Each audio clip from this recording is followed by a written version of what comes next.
shawl, and a jacket for himself.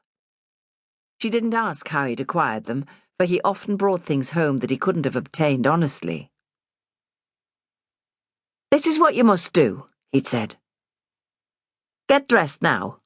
No, not in these," as she'd reached for the new finery. "And find a customer. Charge as much as you think he can afford. Then," he'd shaken a finger at her, "in morning you must go to public baths. It'll cost a penny, but you'll get a clean towel and soap in with price of hot water. Wash your hair. You used to have lovely hair, Ma."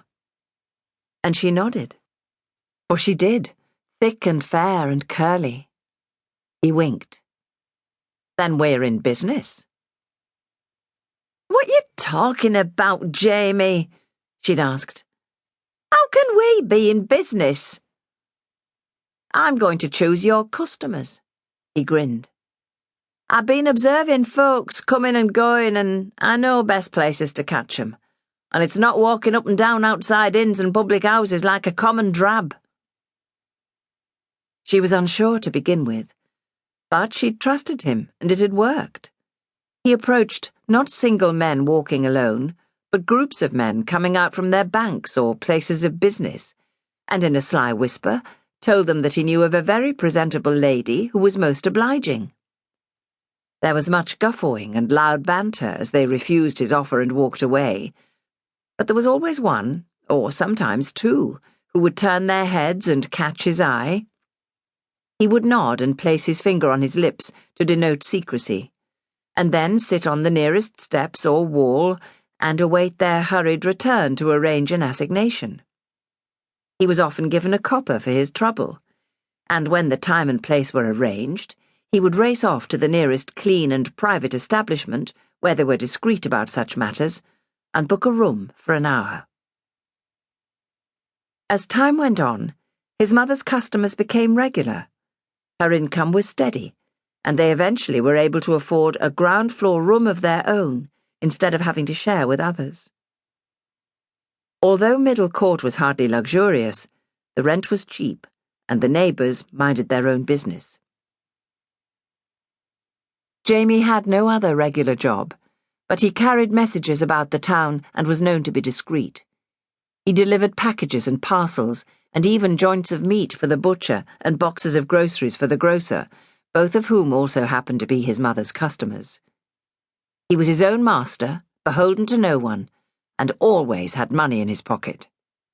But he was adamant about one thing, and that was that his mother should never bring men home. He sat now on the steps of the bank in the warm summer evening and watched as people hurried home from their places of work.